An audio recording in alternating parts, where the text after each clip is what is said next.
Welcome everybody to the She Can Fix It podcast, a monthly podcast consisting of interviews with female surgeons to highlight and empower the women of orthopedic surgery. I'm Alana, and I'm a second-year orthopedic surgery resident at Yale. On this episode, we have a great interview with Dr. Ann Van Heest.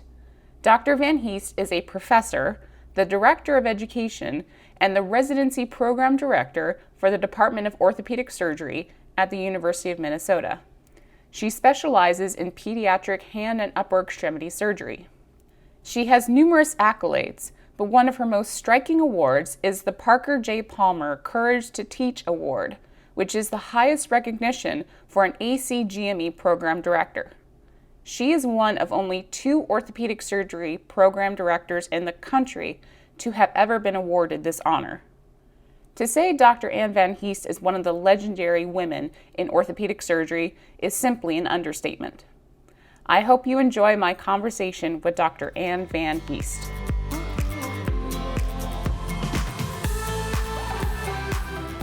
Here with us today, we have Dr. Ann Van Heest of the University of Minnesota. Dr. Van Heest, thank you so much for being with us today. I know you have many tasks and obligations, and so I do appreciate you taking the time to be with us today. Thank you, Dr. Munger. I really appreciate the opportunity to be part of the She Can Fix It podcast. I think it's so exciting that you are working on reaching out to young women, young surgeons, orthopedic surgeons, orthopedic residents, medical students, and just letting them know what a great occupation orthopedic surgery is. Awesome. Well, without further ado, I think it would be great if our listeners can kind of know who you are. So I was wondering if, you can describe in your own words your background with regards to medical school, residency, fellowship, and beyond, and describe the journey that you had to become an orthopedic surgeon. Yeah, thank you. So I actually was not really thinking about orthopedic surgery as I went through. Honestly, I wasn't even aware that it was an option. So I went into medical school very interested in sports. So when I was in college, I was a rower. Nice. So I was on the Boston University crew. Very cool. And so I took a year off after my undergraduate medical school and did rowing for a year. I rowed for national team. I got very involved in it, and then I continued that into medical school. I'm a triple gopher. So I went to University of Minnesota for medical school residency, and then now on faculty. I did do my hand fellowship through the Harvard system, so the Harvard Hand and Upper Extremity Fellowship. And then I came back to University of Minnesota, and I've been on faculty there for 25 years. Wow. That is phenomenal. Did you grow up in the Minnesota area, or how did you become, as you say, a triple gopher? Yeah, I did grow up in the Minnesota area. And so I have lived in Minnesota for most of my life. I've been certainly away for periods of time, but I think that Minnesota is a great state, so that's where I've centered my career. Phenomenal. Awesome. Well done. When did you become, when was the moment that you knew you wanted to become an orthopedic surgeon? Were there other specialties that you were contemplating, or did you know, yes, orthopedic surgery is the specialty for me? I did not know that orthopedic surgery was the specialty for me. I liked a lot of things in medical school. Like I said, I was pretty interested in sports, and so sports is a little bit of a natural fit with orthopedic surgery. Right. I did my general surgery at the VA, and I actually did cardiovascular surgery. Oh. And I was on my cardiovascular surgery. The fellow and attending let me do a lot of a surgical procedure, and they let me do part of the opening and closing on the chest, and I got to tie some stitches and got some real hands-on experience, and they were very encouraging. So I think right away there you can see the important roles of males that really affect affirm your abilities. Like they said, you could be a surgeon. And so to me, that was a really positive affirmation. I also was thinking about doing the family practice sports medicine route. And when I interviewed for residency, I actually interviewed for both. Oh. So I interviewed for family practice sports medicine and I interviewed for orthopedic surgery. And that was kind of the two things that I was deciding between. So at that time in Minnesota, there were 2 residencies, and one residency went through the match and one residency was outside the match, and they offered me a spot outside the match. Oh, wow. So I just took it. Awesome. Very cool. Jumped on board. So that's how I decided. Nice. And the affirmation, the chief of the VA and the chief of the residency program there, I did a rotation there as a medical student, and he said to me, you could be an orthopedic surgeon, you would be great, and then he offered me a spot. So again, it's really through the advocacy of some very important males. I think there are clearly that it's women in orthopedic surgery is not just to be solved by women, but it also is males participating in that. I couldn't agree with you more. And I think that, a lot of the emphasis in the research talks about, the importance of the female role model. And I was wondering, when you were going through your path in medical school and residency, were there other female surgeons around? I kind of, it's funny is I'm looking at, my course and my journey, and maybe I'm spoiled at the fact that we have 14% residents and 10% faculty, and I don't know, what was it like for you going through your journey? Yeah, so for me in my journey, there were a few other what I would call token women. I was in kind of the stage of token women, and there certainly are residency programs now where there are token women. And so there was 2 other people ahead of me in my residency program that I interfaced with, and then when I started on faculty, there's one other faculty member 2 years older than me, and the 2 of us were what we call the toucan women, in that there were 2 of us. And so certainly I have had some women, but again, a lot of my journey has been advocacy by male faculty members and people in a position of offering me residency, offering me faculty positions, offering me fellowship, helping me out in my career have primarily been male. Wow, that's so interesting. As this is a Women of Ortho podcast, I do want to take a moment to actually talk about the issue of the lack of gender diversity in orthopedic surgery.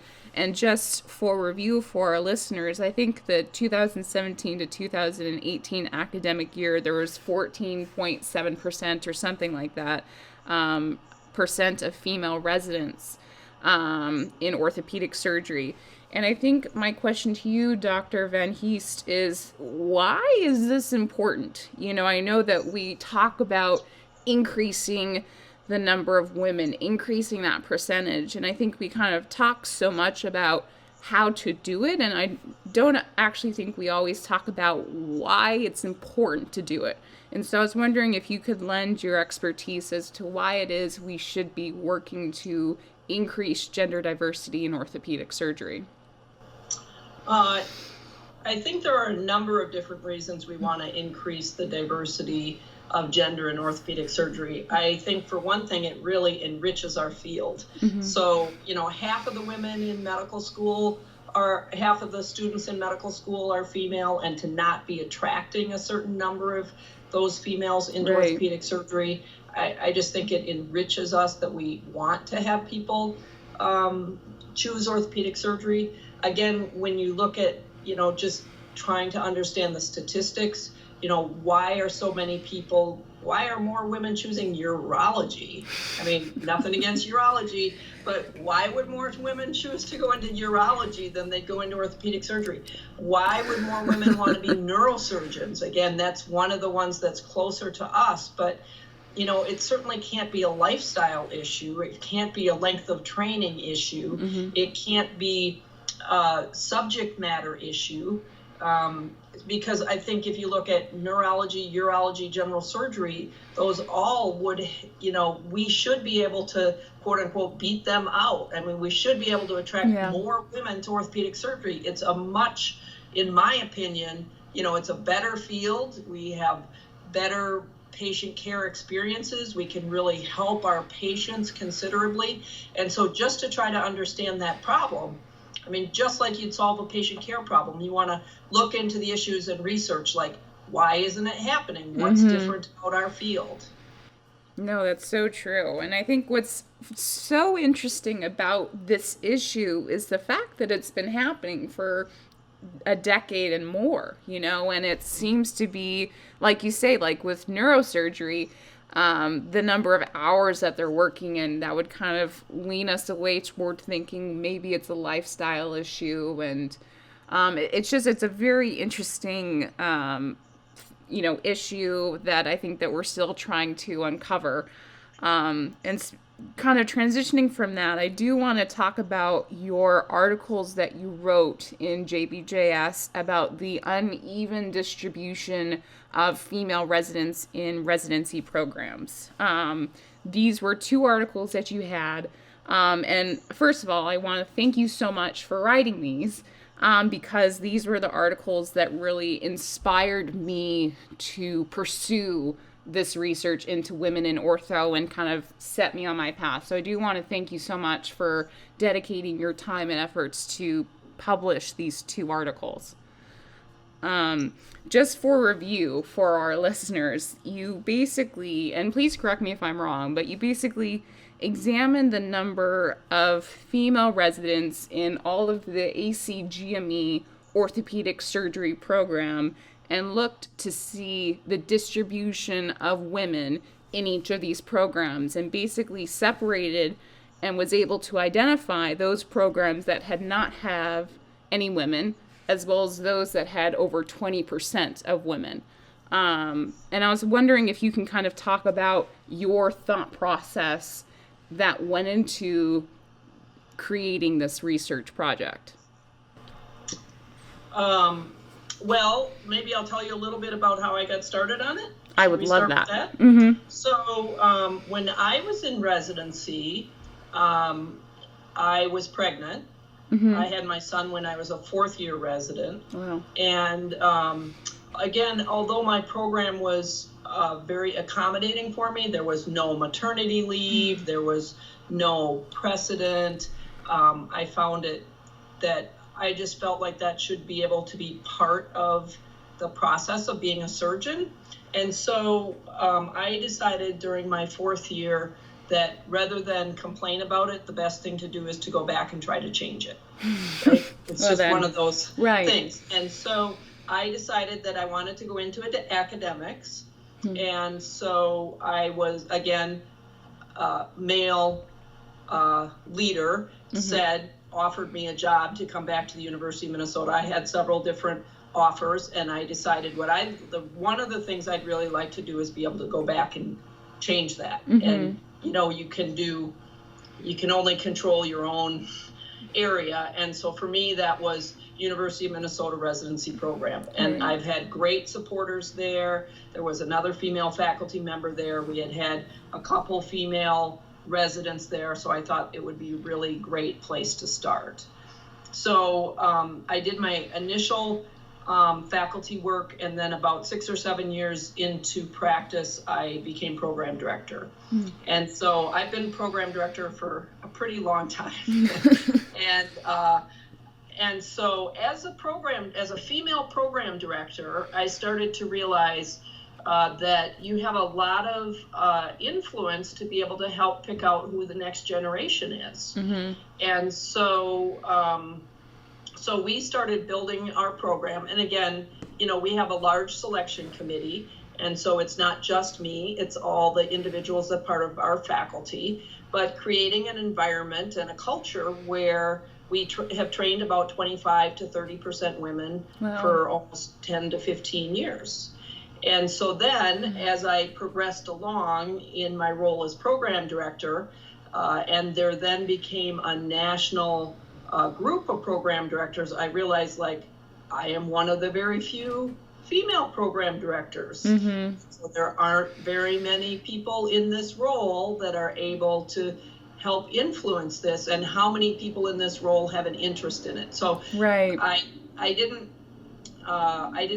go into it specifically thinking this is what I was going to research, but again, it's like any research. You make an observation like, boy, there's a couple programs that seem to be training like most of the women. And when I go, there's like a number of programs that don't have any women. Right. So it was more to, you kind of make that hypothesis like any research.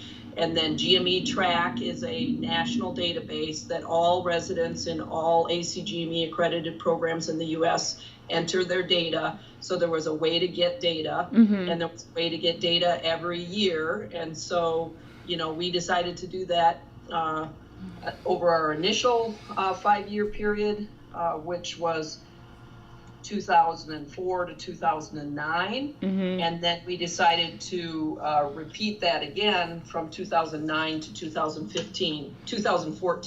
So we had 2 5-year cohorts, and we did one initial data, and then we just repeated the exact same thing and did a second one to see if there was any change. Yeah. For me, what was one of the most striking parts of these 2 articles was that you literally listed the programs. Like, you literally have a list of programs.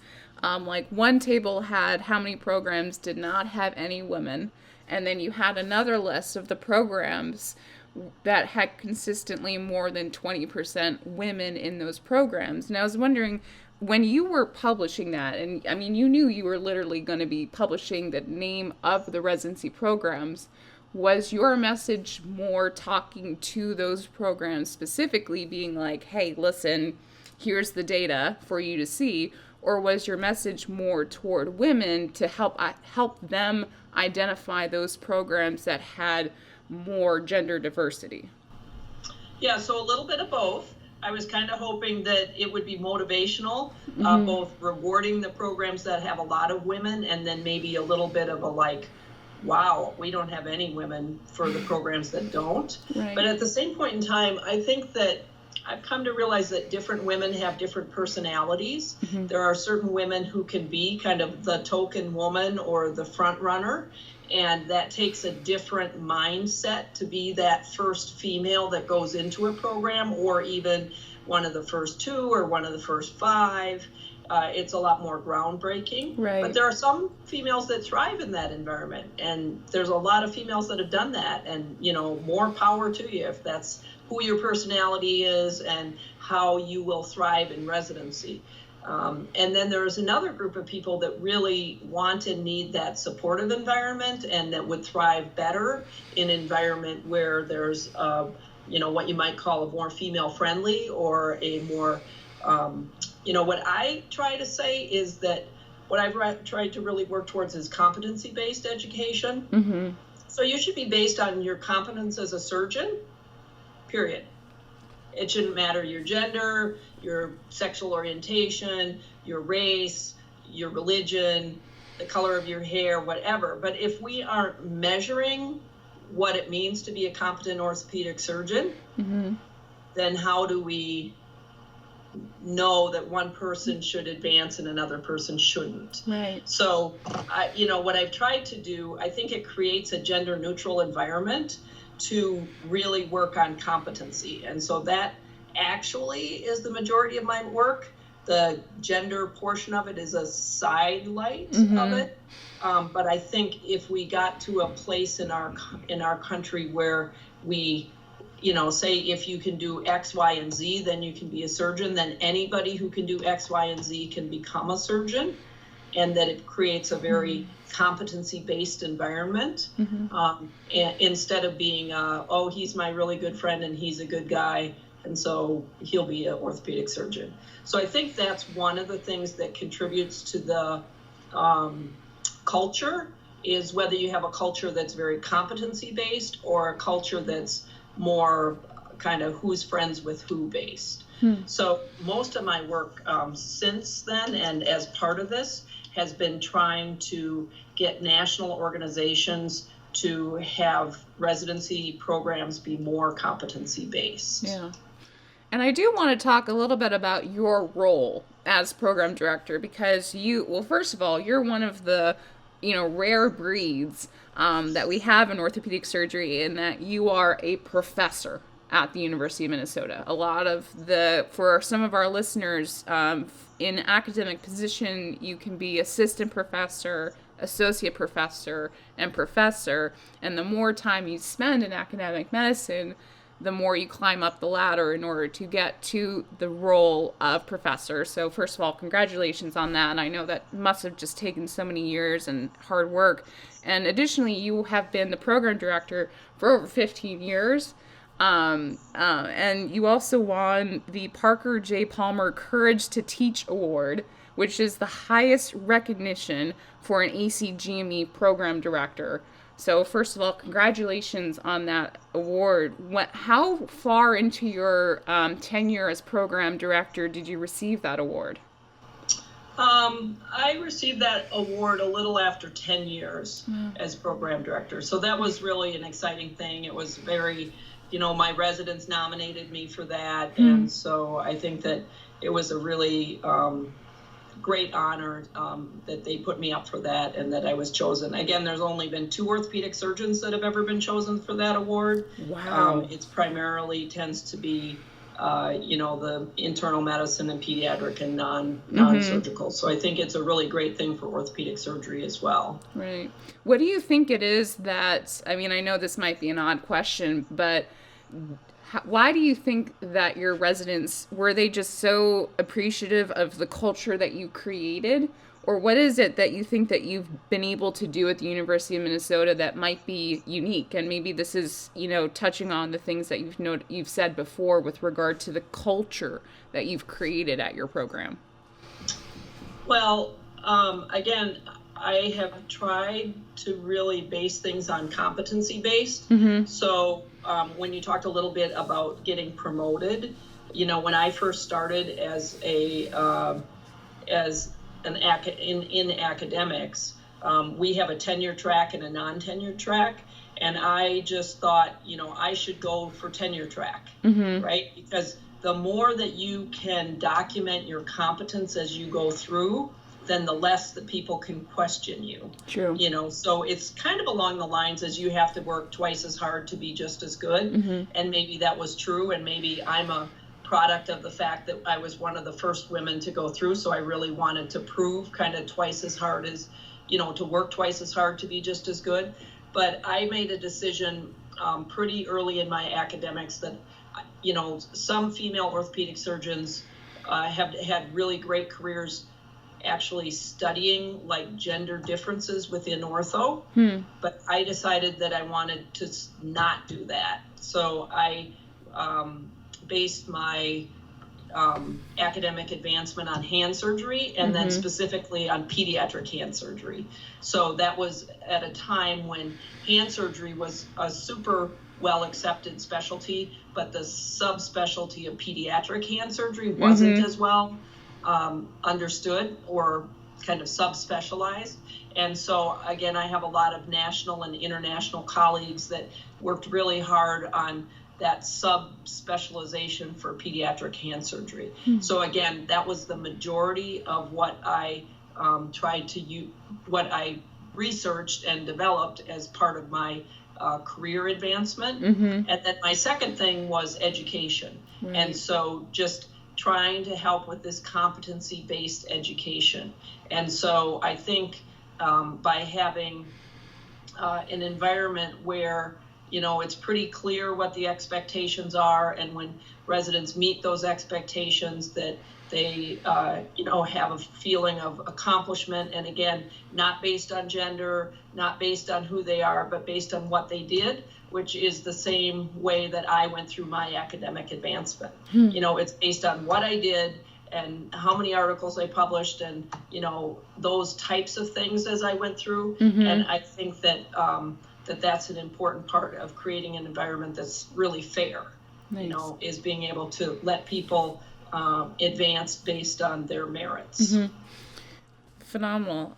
I do want to take a moment to talk about, the craft of orthopedic surgery. And you do mention the fact that you are a pediatric hand surgeon, which is probably one of the more unique specialties in orthopedic surgery. So I was hoping you could kind of describe what it is that a pediatric hand surgeon does and how you first became interested in pediatric hand. What is it that attracted you to that subspecialty? So like I mentioned previously, I got into orthopedic surgery because of my interest in sports. Mm-hmm. And I thought, oh, that'll be great to be a sports surgeon.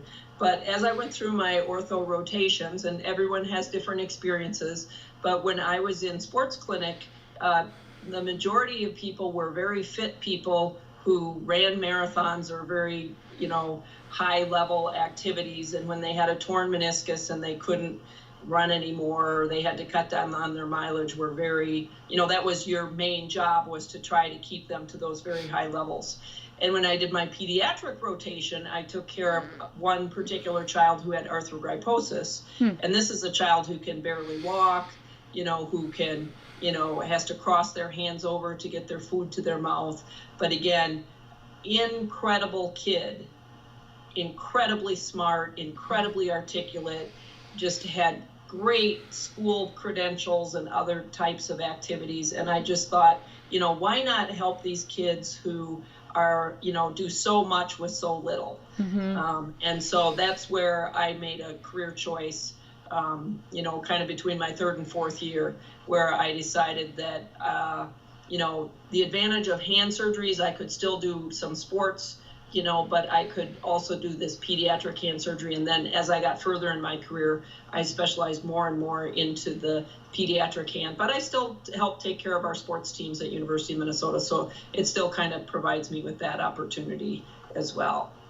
Phenomenal. How is it that you have, over the course of your career, how is it that you perfected your surgical skills, or at least tried to become a better surgeon? Were those techniques that you had learned when you were in residency, or were there things that you kind of learned along the way of how to make sure that you continued to be the best surgeon that you could be? Yeah, so I truly, believe it is lifelong learning. And so that's a really important part of being a surgeon. And one of the questions that I still think of now is, how hard do you have to work to be a really good surgeon? At that time we had no duty hours. My hand fellowship year, there were two of us. We were on call every other night, and we were backup call for the other person on the other night. I think we worked too hard. And then when I first started on faculty, I took a lot of call, and I took a lot of hand call at a level 1 trauma center. Oh, wow. I took a week every month. And, I got a lot of surgical experience. I think I probably got too much. I, really hope, and one of the things has been to not have to work that hard. I think, we should be able to teach residents how to be surgeons working less than 120 hours a week. I think probably less than 80 hours a week. And that's kind of this whole education theme is, how can we teach people how to be surgeons without having them work these ridiculous hours and do these ridiculous cases? But that's what I did in that era is, you operated a lot, and then you sought consultation. And, I had a really good role models. Jim House is a hand surgeon that was here at the university, and he was retiring, and I scrubbed a lot of 2-surgeon cases and learned a lot from my elders. Barry Simmons was my fellowship program director, and he was fantastic, really helped me with my hand surgery skills. So, it's constant learning, constant asking, constant researching, constant keeping up on what's happening, because it's a growing field, and pediatric hand surgery is great. So, you do talk about the duty hours, and I wanted to kind of ask you, kind of just to go into it a little bit, about whether or not you think that we're training a different type of surgeon because of the fact that we have these duty hour restrictions. I think that one of the things that you learn when you are pushed to your limits, when you're at that hour 90, is that you are put under stress, but you learn to deal with that stress, and you learn how to the most important part of cases at that moment of fatigue. Do you think that because of these duty hour limits, we're losing that in our residency education? I'm not sure that it's best patient care to really have physicians in general working 80, 100, 120 hours a week. I think it's a national question and it's a big issue. I don't think people need to work 100 hours to learn how to be a good surgeon. I think that's been a good change. But then I do think as part of that, we have to learn how to educate our residents better. Right. You know, more efficiently. And then really, like I mean, at that time, you know, we were doing a lot of hospitalist kind of things. I mean, I took overnight call every third to fourth night, and we were up, you know, doing our own EKGs, doing our own IV sticks. I mean, doing, you know, things that hospitalists should do and, you know, lab techs should do. And so I think, you know, if you're going to fly a fighter pilot jet, you should probably train to fly the fighter pilot jet. You don't have to train how to do all these other things that you'll never really learn. So I think as part of cutting back the duty hours, you have to at the same time make a more not just efficient system, but a more focused system. Like, what does an orthopedic surgeon really need to know? Right. What do they really need to be good at? And then let's teach them that. Let's teach it to them in the lab. Let's teach it to them in the OR. Let's test them at it. And then let's see if they know it. And then if they know it, they can go to the next building block. So that kind of gets to this competency-based education. I'm trying to focus the education on what people are learning to be competent in, and then advancing people through the system. Instead of just, you know, the way you learn how to be an orthopedic surgeon is you work 120 hours a week for 5 years and then you're good. Right. You know, I don't think that's really the best formula, and I don't think that's really the best patient care. So I think it's still you know, it's a work in progress to try to figure out if we train people between 40 and 80 hours a week, how do we train them? And then how do we make sure we know they're well trained? Right. That's been kind of my work on the American Board of Orthopedic Surgery, has been, you know, how do we really know that they should be board certified? Correct. How do we know that they're competent orthopedic surgeons? Awesome. Well, this is a Women in Ortho podcast, and I think that there's been a lot more discussions about women in orthopedic surgery and the lack of gender diversity. And I was hoping if I could ask what your outlook is on this issue. Are you hopeful? Are you kind of reluctant about where this is going to go? And I was wondering kind of what your thought process is with regard to the lack of gender diversity in our field. I think that the next generation of women is awesome. So I think the younger generation of women is just going to bring it on. I mean, I think they, you know, aren't accepting of kind of some of the old systems. I think they'll help push the limits. I think we just have to attract women enough into ortho so that we have people in the system to help affect change. Right. But I'm super excited about people like yourself who are interested in putting together a She Can Fix It podcast about people who want to expand the system and make it better and make it more diverse and make it more welcome to attract more females. I think if you grow up in the present day and age and you do high school sports and college sports and you're smart and you're going to be a professional, I want those women to want to choose ortho. So I think we really want to be attractive to those women. And then once they're in ortho, I think that we're going to have a real expansion, and that this fact that we've been stuck between 14 and 15% for a decade is going to go away. Yeah. I just don't know when it's going to explode, but I know it's going to happen. I know. I'm excited. I'm very excited. Well, Dr. Van Heest, I know you are very busy, and so I do want to kind of get to my last segment, which is a set of questions that I ask every single surgeon that is coming onto the podcast. And so my first question for you is, what is your favorite procedure to perform and why? So my favorite surgical procedure is index pollicization. So for those of you who don't know, there are children that are born with no thumbs. And so many of these children will have 4 fingers and no thumb. And so an index pollicization is to take the index finger and surgically move it into the position of the thumb. And it's a fairly complicated procedure, but after you've done it a number of times, you can become efficient at doing that procedure and proficient about making it so it really does become a thumb. And then it's great, as I have followed these kids into now teenagehood and older, how that really can be a great improvement in their quality of life by having a thumb instead of just 4 fingers. Awesome. That's phenomenal. What are your go-to topics for grand round presentations? There's basically 2 things I like to talk about. One thing is pediatric hand surgery, and the second thing is orthopedic education.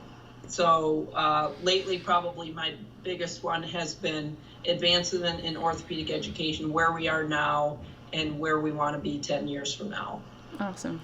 Very cool. Number 3 is, what is your favorite memory/story as an orthopedic surgeon? Yeah, so that's a really interesting question.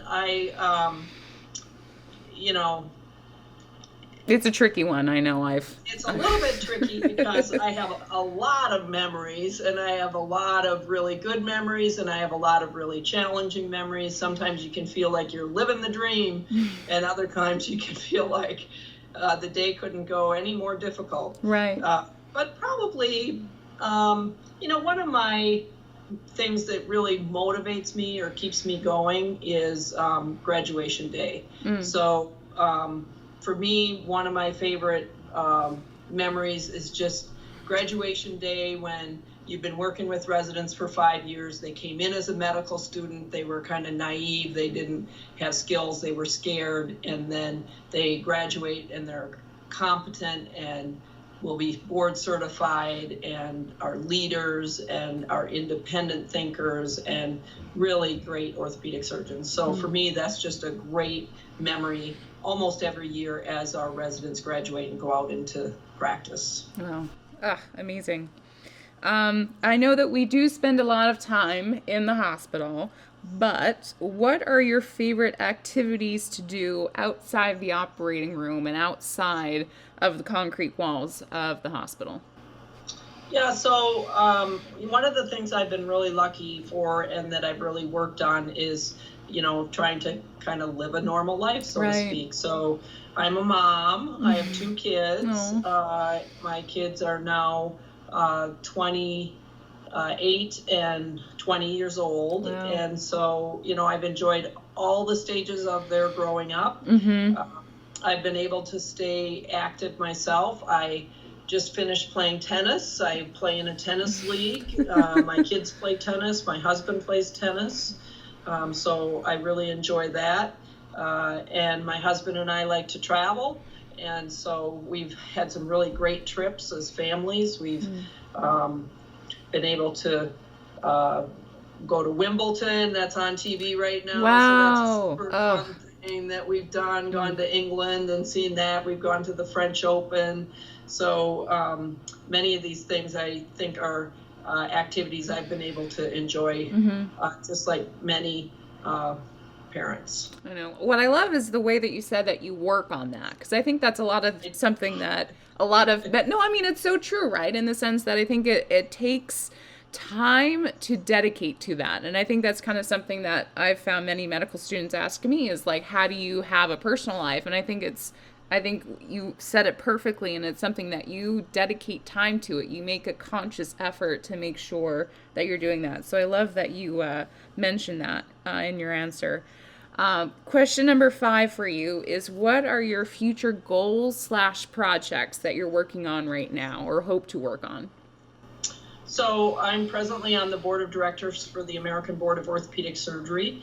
And one of my big goals for that is to try to help develop a national system for orthopedic education for what we call knowledge, skills, and behavior. So medical knowledge, improving the OITEs as part of going towards Part 1 boards. Skills, meaning surgical skills and assessing people's competency, like what surgeries do you need to know to be an orthopedic surgeon? Right. Does everyone have to be able to do an ankle fracture? Does everyone have to be able to do, what procedures should every orthopedic surgeon be able to do, and what are subspecialty procedures? And then behavior is the professionalism part, and making sure that we all understand that it's a lifelong learning. So for for board of directors on the American Board of Orthopedic Surgery, it's a 10-year commitment, and I'm in year 4, and so those are some of my goals during my 10-year time period on the board. Wow, that's amazing. Goodness, 10 years. That's quite a commitment. 10 years, yeah, it is. Oh gosh. My last question for you before I let you go is, what advice do you have for female orthopedic surgeons and female orthopedic surgeons in training? I would say enjoy the ride. I mean, I think it's orthopedic surgery is the best occupation. I think if you can, savor the moments and, really take time to be intentional so that you can understand each step that you're going through and enjoy it, and not just look forward to the day when something else happens. Enjoy your first year of residency. I mean, it's not your second year, and then enjoy your second year, and then enjoy your third year. And there's certain things that you learn in each year. And so I think congratulating yourself when you've learned how to close a wound and you've learned how to, apply a plate or drill holes without plunging, or, take each one of those steps and then really, savor the moment and congratulate yourself, and not just look to what you don't know or what's down the line, and then continue to do that through your career so that you're mindful of where you are right now and grateful for the fact that you're able to be an orthopedic surgeon. Awesome. Well done. Well, Dr. Van Heest, thank you so much for being with us today. I know you are very busy and have many things to do, so I really do appreciate you taking the time to talk with us. Well, Dr. Munger, I want to congratulate you on putting together this podcast. I think it's a great way to reach the young women in this country who are going to help us make orthopedic surgery a more gender diverse profession. Perfect. Thank you. I hope everyone enjoyed this episode of the She Can Fix It podcast with Dr. Ann Van Heest, and we hope to bring you more great interviews on the She Can Fix It podcast. Please subscribe to our podcast on Apple Podcasts, Spotify, Stitcher, Google Play, or YouTube. You can find us on the web at shecanfixitpod.com. We're on Twitter and Instagram at shecanfixitpod. References for this podcast include the 2 articles published in JBJS. The first article is entitled The Uneven Distribution of Women in Orthopedic Surgery Residency Training Programs in the United States. It was published in the January 2012 edition of JBJS. The second article is entitled A 5-Year Update on the Uneven Distribution of Women in Orthopedic Surgery Residency Training Programs in the United States. It was published in the August 2016 edition of JBJS. Finally, I want to say thank you to all the listeners who are taking the time to listen to our podcasts. I know we are all very busy people, so I do sincerely appreciate it. Please subscribe to wherever you listen to your podcasts. Please also spread the word. Tell your friends, your mentors, your medical students. If you have any questions or would like to hear a friend, mentor, legend on this podcast, please feel free to email us at shecanfixitpod@gmail.com. I would like to take a moment to thank those who helped to make this podcast possible.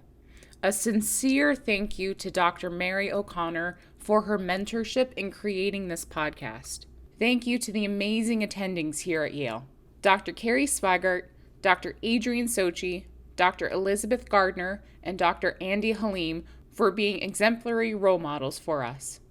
And finally, Many, many thanks to my editor and co-producer, Andrea Vannie Kirk, without whom this podcast could not be possible.